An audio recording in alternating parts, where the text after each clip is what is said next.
Let's get it. I'm a believer that this team's going to win the national championships. The rivalries, it's up there on top of the list, man. And if we allow them to devalue it, we lose a lot of what makes college football special. Don't let them do it. Don't let them devalue what it means to you. And welcome to Juck on Bucks, an abbreviated Juck on Bucks today. I apologize, but I've got to do two guest shows with some friends today, and it's kind of cut into the time that I got to work with. However, we do got some things we're going to get to, and we're going to cover all the pertinent news of the day, as well as, of course, Jeremiah Smith calling his shot on Tuesday in what could have been inspired by a Juck on Bucks episode. We'll talk about it. There is a terrifying group of Ohio State Buckeyes headed to Big Ten Media Days in Las Vegas. The top 25 freshmen from CBS Sports of the last 25 years, we've got two Buckeye freshmen that make the list. I'm sure you can think off the top of your head who those guys are, but let's go down that list, and I'm going to go over just a couple of my favorites. I'm not going over all the whole top 25, but at number 24, Miles Jack at UCLA. His freshman year, playing running back and linebacker was something special, a whole lot of fun. Number 23, Nick Chubb. He was delightful to watch as a freshman. Number 21, Roosevelt Nix at Kent State. You've got to make a mention of a Kent State kid whenever you can. And at number 17, Maurice Clarett. They say in the article, one of the most famous true freshmen in college football history, started for the Buckeyes national championship team in 2002, 1,237 yards, 16 touchdowns, 5.6 yards per carry, and ended the season with a 5-yard touchdown in double overtime against Miami to win the national championship. At number 16, another running back that had an amazing freshman year at Oklahoma, Samaje Perine. And at number 13, Rondale Moore at Purdue. And boy, was he a hell of a freshman.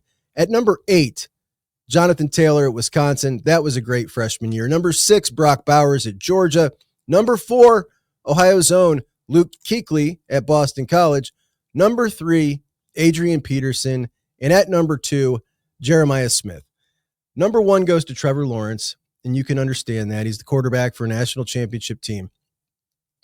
They say about Jeremiah Smith, you could argue Jeremiah Smith, sans Travis Hunter and Ashton Genty, was already the best player at the end of his freshman year in college football. He dominated from the jump with 76 receptions, 1,315 yards, and a national championship. So the number 2 all-time freshman season in the last 25 years, which takes us to Tuesday morning's episode of Juck on Bucks, when I said this. To the fourth quarter, Jeremiah Smith, who's having a hell of a game on the biggest stage, and it's really cool to see how much he despises these guys, and we could see it last year as a freshman, which I really love from out-of-state guys, right? Now, there is a rumor, and I can neither confirm or deny, that Jeremiah saw that and decided to double down and said, you know what, I do hate those guys, and then he gave an interview to Manny Navarro of The Athletic, which may or may not have happened before that Juck on Bucks episode aired. But Jeremiah said in that interview, quote, I'm not a sore loser, but I hate losing. And losing to that team up north was pretty crazy. In the end, I think it helped us the way it did in the playoffs. But I didn't come to Ohio State to lose to them. I hate them. It's just something about them. For the next 2 years, I promise you, I will not lose to them. I cannot lose to them for the next 2 years. Whoa, buddy. This is huge, man. This is huge. Now, yesterday, some of you guys pointed out in the comments that when I was doing my official 2025 Buckeyes, JUCK'Eyes game-by-game prediction, that I had some technical difficulties. And apparently, the video got a little choppy when we got to that final regular season game of the year. And I apologize for that technical difficulty. So I suppose I owe you a pick. Now, of course, I wasn't going to make the pick. This is the easiest pick on the schedule now. Are you kidding me? That's the best player in college football we've seen in years. By the end of next year, he's going to be the best college football player we've seen in decades.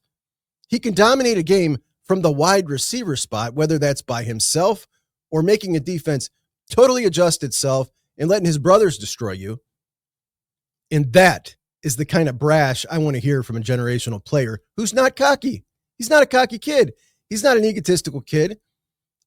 He's not out there calling people out, but he's calling his shot in the game. Not for this year, for the next 2 years. Now, generally, when we hear this from a kid, it's a quarterback. This is a wide receiver calling his shot, dude. I love it. I mean, I love it.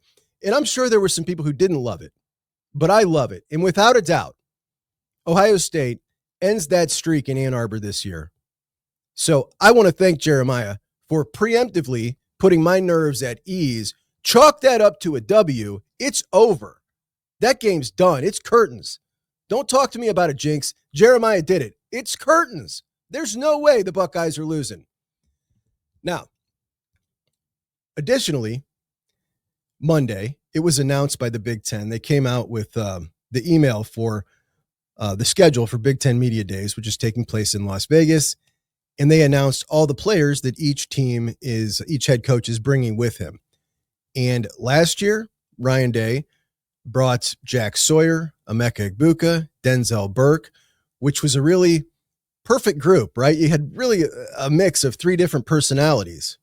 This year, Ryan Day is taking Caleb Downs, Sonny Styles, and Jeremiah Smith. You know what that 3-pack of dudes says? Ohio State means business. Ohio State means business. Those are the most serious guys on the team. They spare no fools, as they say.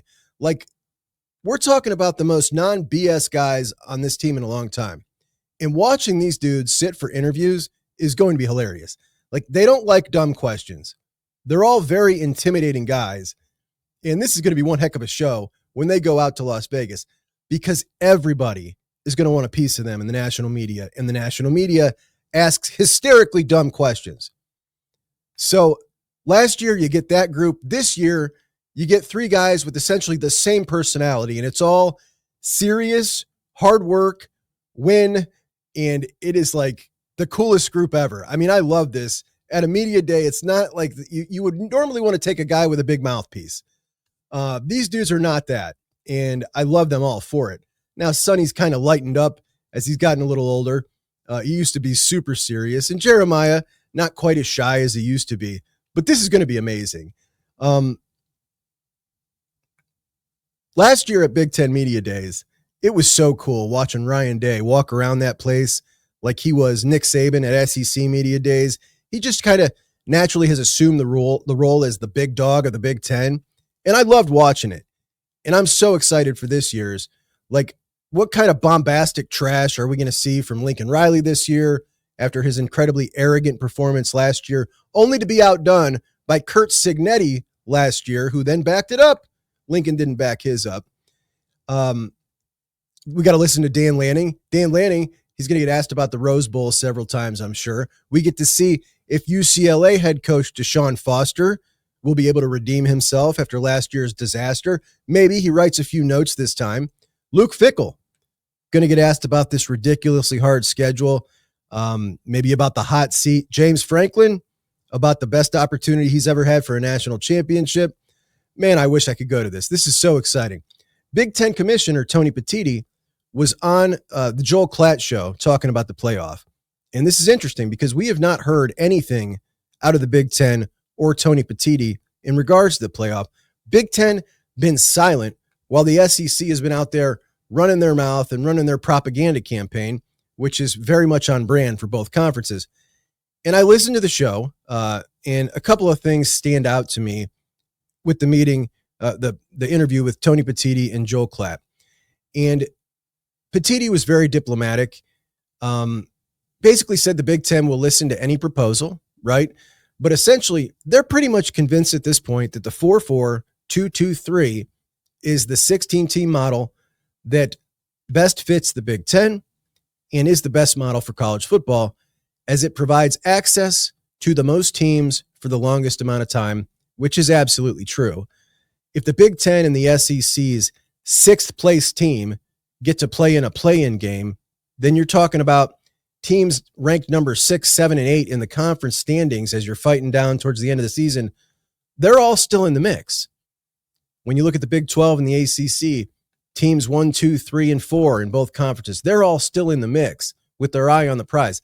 That is a lot of teams heading into the end of the year that still have their eyes on the playoffs. He was asked about the 5-11, And his reasoning for not liking the 511 is the committee already has a tough job to do. They do a really good job, but now we're asking them to do more with the 511, which is not true. It's not true. When you look at the playoff, whether you're picking 8 teams or whether you're picking 16 teams, your debate is not on the 16 teams. It's on the last couple of teams. It's on the last 3 teams. You already know who's getting 1 through 13. Then you've got 6 teams that are worthy of the last 3 spots. And now that's where your decision comes. It's on those last 3, which doesn't change at all in the 4-4-2-2-1-3 because you got 3 at-large bids. So a little disingenuous there, but I support the 4-4-2-2-1-3, and I'm happy that it sounds like they've kind of dug their heels in, and I don't support it because I think it's the absolute best postseason. I support it because I think it's the absolute best thing to preserve the regular season while still giving us a really good postseason. So that's that with that. Now, Joel Klatt did also ask him about Notre Dame, and Joel tried to press him on Notre Dame, brought up even that Marcus Freeman said that he would be in favor of joining a conference if Notre Dame's access to the playoff was ever threatened. So he asked him this twice, and Tony Petitti, absolutely terrified to say anything negative about Notre Dame. I mean, he moved off of this so fast. Oh, no, nobody would ever try to limit Notre Dame's access. And it's interesting. Marcus Freeman comes out and says that, and basically that's like, there it is, guys. All you got to do is press Notre Dame. Just press them, and they'll cave, join a conference. And I don't think this has been a huge deal until now. But if they do go to the 4-4-2-2-1-3 format, and everybody else is literally playing a play-in game in the Big Ten and SEC to make it to the playoffs, and Notre Dame just gets to walk in without even a conference champ, like just get the whole weekend off, no conference championship, teams 3, 4, 5, 6 in both the Big Ten and the SEC both have to play in games for all of them to make it, and these dudes just get to waltz in. I've never had a problem with Notre Dame not being in a conference, but if they go to that system, now that's a big issue. That is a big issue right there to me. So I don't like that one bit, and I hope at some point Tony Petitti and Sankey stone up and do something about that. Over the weekend, one of the biggest 7-on-7 tournaments took place in the West Coast, and 24/7 Sports, whenever there's one of these big camps, they have an alpha dog, right? On3 has an MVP, 247 has an alpha dog, and that's their top performer. Their top performer of the entire tournament. And their top performer of the entire tournament will make his announcement as to where he's going to college tomorrow, and his name happens to be Luke Fahey. That's right, Luke Fahey. Here's what they had to say about Luke. Quarterback Luke Fahey is a great quarterback in any setting, but always especially dialed in on the 7-on-7 level. He was absolutely surgical all event and is among the country's most accurate quarterbacks. He is so advanced with his reads and gets the ball out extremely quick. Nothing looks forced. He's poised, calm, and seems to make the right throw at the right time almost every play. Fahey has always been underrated and had underrated arm strength, as well as he can rip the football into tight windows when needed. His touch down the field is another strength, and it should be fun to see what kind of numbers that he can put up this season after having to platoon the past 2 years. Now, Luke Fahey, of course, going to announce tomorrow, most likely for the Buckeyes, and I really like this kid, man. I mean, think about the Stones. We're talking about a kid that passed up opportunities to go be the man at Indiana for a big deal, right? And going to come into Ohio State in between Tavian St. Clair and Brady Edmonds. And all these top-ranked quarterbacks in the country, not all of them, but a lot of them, after Brady Edmonds committed to the class of 2027, looked at that situation and said, yeah, I'd rather not. I'd rather go somewhere else. And this dude, Luke Fahey, out here balling, and he's saying, bring it on. I'm better than everybody in the country. I mean, he didn't say that, but that's got to be his mindset to do something like that. It's got to be. But talking about Fahey, man, this is a point I want to make about the new era in college football here. In this kind of ever-changing landscape that we are And I mean, it's certainly been interesting, and we're really in an interesting spot right now, kind of trying to thread the needle on what the best way is to go about these new house settlement rules. Dealing with a salary cap, going against programs that all have different philosophies on how to deal with this. And I want to go over a couple of other events this summer because I think it brings up a really good point. Now, 3 marquee events this summer: the Elite 11, the Rivals 5-Star Camp, and the OT7 playoffs. On3's Charles Power, that is On3's lead scout, chose 5 guys, just 5 guys from all 3 of those elite camps.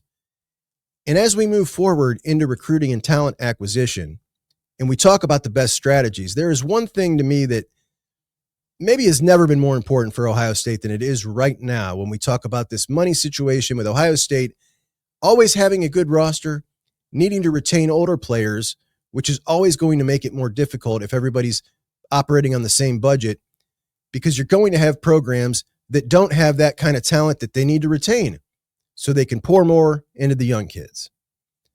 So for Ohio State, what's the most important to me? It is finding and landing guys that are considered blue chip prospects, right?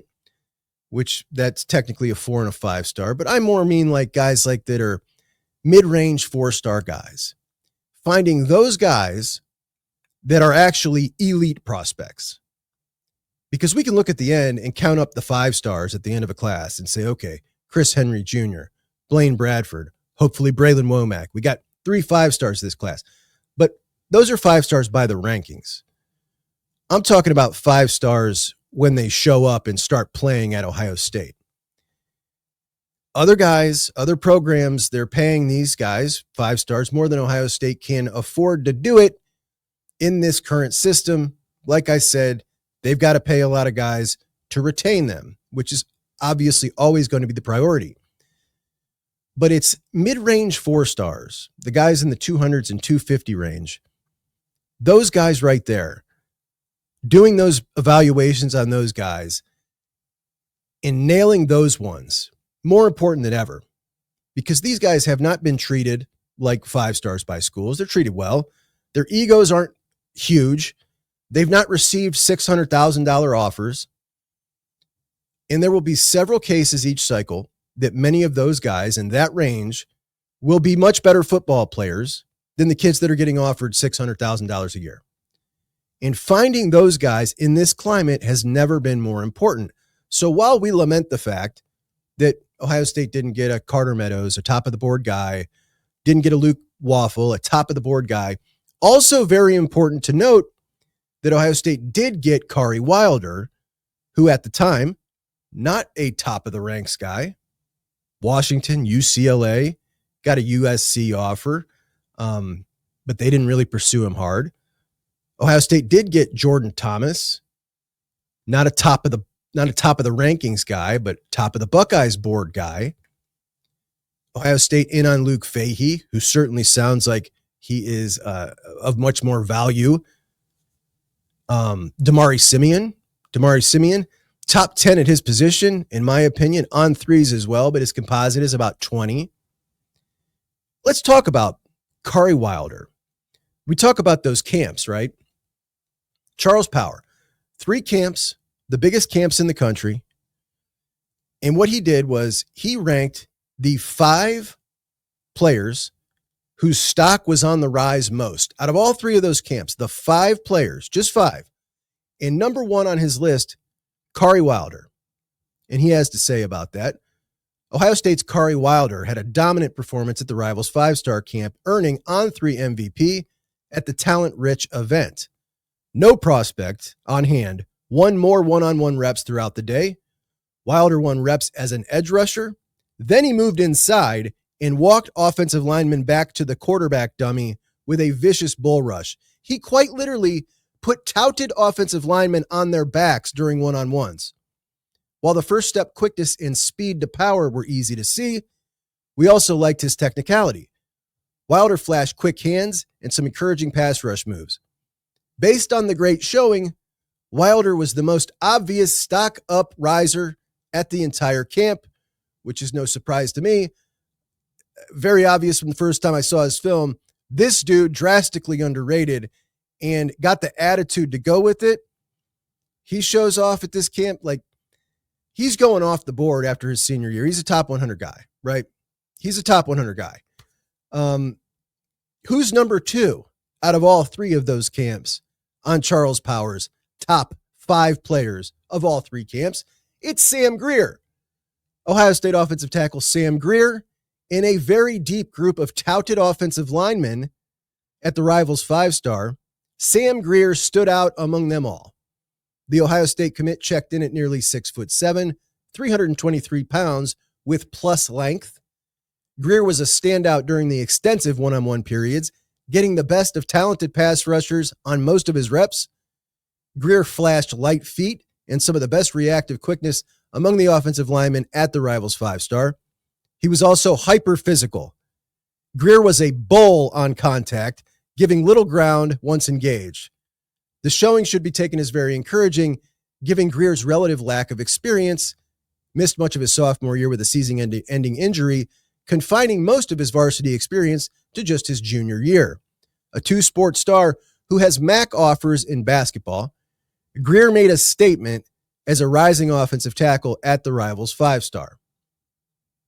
So my point is, it doesn't really matter how many 5-star ranked guys you have.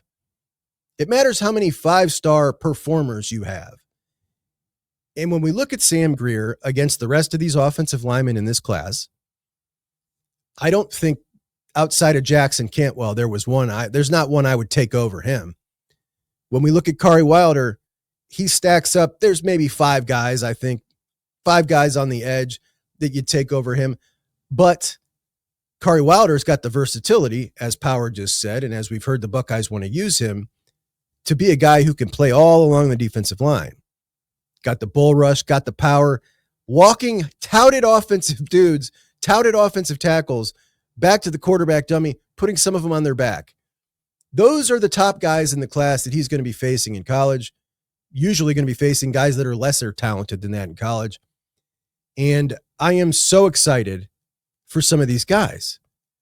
When we look at dudes like that, when we talk about these guys that command a ton of money, and then we look at guys like that, it almost makes me wonder, Ohio State has the philosophy, and their philosophy is we don't talk money until the very end, right? They go through the process. Does a player want to come to Ohio State? If he does, all right, we'll talk money at the very end. And they talk money at the very end.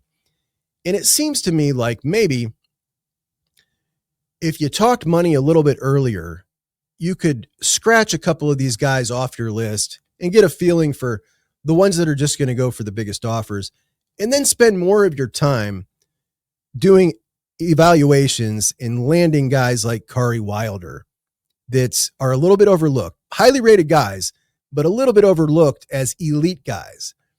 It would seem to me like that might be a good way to potentially adjust the way you're spending your time, because there is such limited time. So really excited about that and wanted to share that with you guys. Now, tomorrow, Luke Fahey will make his decision, and I expect it to be the Bucks. That will be commit number 20, and on we roll. So that is that with that. What else do we got today? Michigan lands another edge rusher in Julian Walker, another 6'6" edge rusher, top 150 kid. He is excellent. Their defensive line class includes him. It's just Mikhail Blade, Carter Meadows, Titan Davis, Alejandro Vallejo, like they're awesome. Alistair Vallejo. PJ Dean ends up going to Georgia. So PJ Dean was good enough for Georgia. That irritated me a little bit, is what it is. I forgot to update yesterday that Xavier Griffin, stud linebacker, did end up committing to Alabama, as we suspected. And that's that with that. Let's get to some of your comments. Wow. So just check the comment section. I have never in the entire time I've been doing this show seen it quite like this, with the tension and the animosity, the fighting back and forth. It's pretty interesting and a wild time to be a college football fan. That's for sure. But I've picked out a few. Mark says, Now we know Juck stole Jen Garner from Ben Affleck. Yes, absolutely. Sean, Juck, it's my 59th birthday today. I'm eating a bowl of cookies and ice cream. Sean, happy birthday, man. Happy 59th. Kurt, Juck, I'm worried about you. When it looks like we may lose a player or two, you are nearly in tears. Dude, it will be okay. I appreciate your concern for my well-being. Dr. Nance says, Brickle, this guy sucks. What is all this hoopla? I know it's June, but come on. He's not even a top 500 player. The 62nd ranked defensive lineman. The 76th ranked player in Florida. There are 75 high school football players better than him in Florida. The top 20 of those kids will probably be pretty good. The rest, a crapshoot. Number 76, go Bucks. I showed you the film. I know you watched the film. Sometimes they get it wrong. And in this case, they did. He's not dominant, but he's not the 76th ranked player in Florida. Sherry says, Obi is the name of Massillon's tiger, orange and black. I'm aware. I've played on that disgusting field, and I want to tell you something. First play of the game, our running back, Tony Skipper, runs the ball, gets tackled, puts the ball on the ground as he's getting up, gets up. The Massillon players jump on the football, okay? The refs stand him right there, watch the whole thing. Call it a fumble, give Massillon the ball. First play of the game. And, of course, we lost the game like 13-7. And it's what we had always heard about them. The refs cheat out there. Like, it's just disgusting. It's just disgusting. I'm telling you, clear tackle, puts the ball on the ground as he gets up, obviously learned his lesson.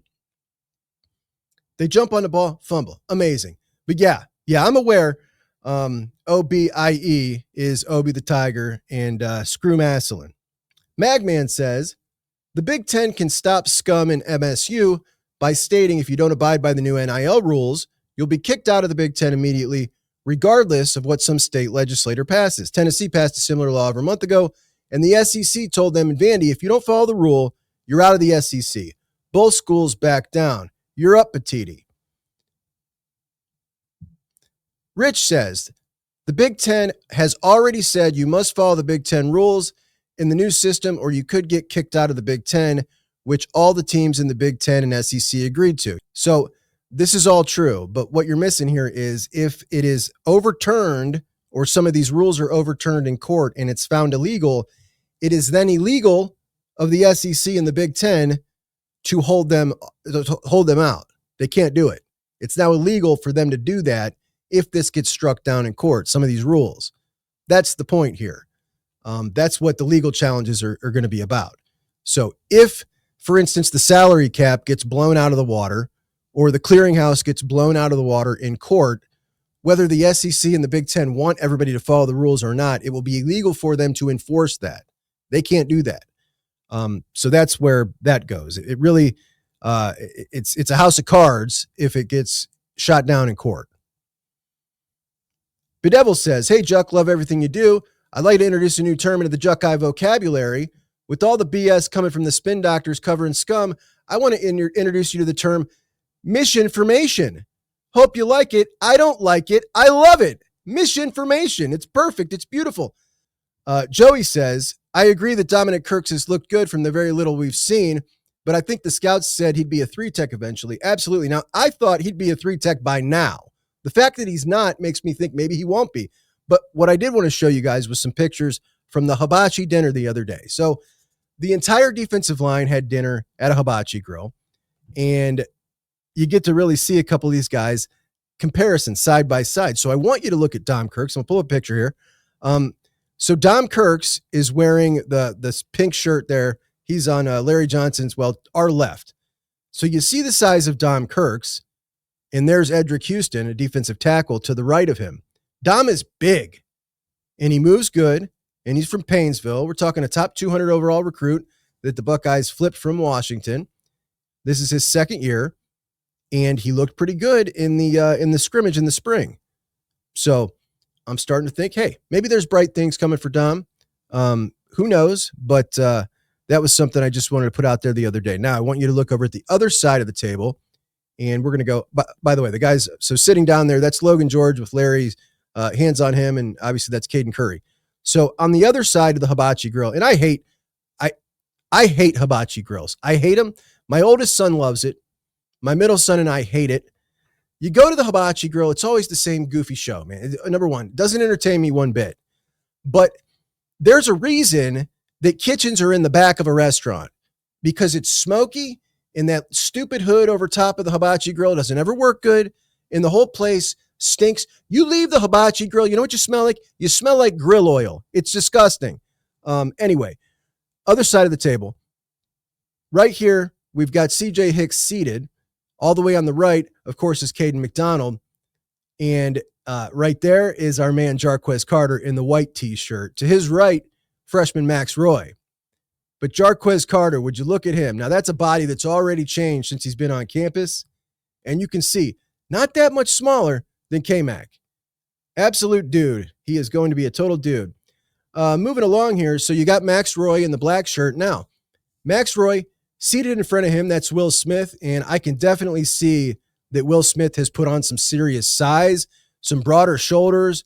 We got some bigger pecs. Like, Will's looking big, his neck's filling out. So really exciting stuff there. Now, Maxwell Roy in the black shirt.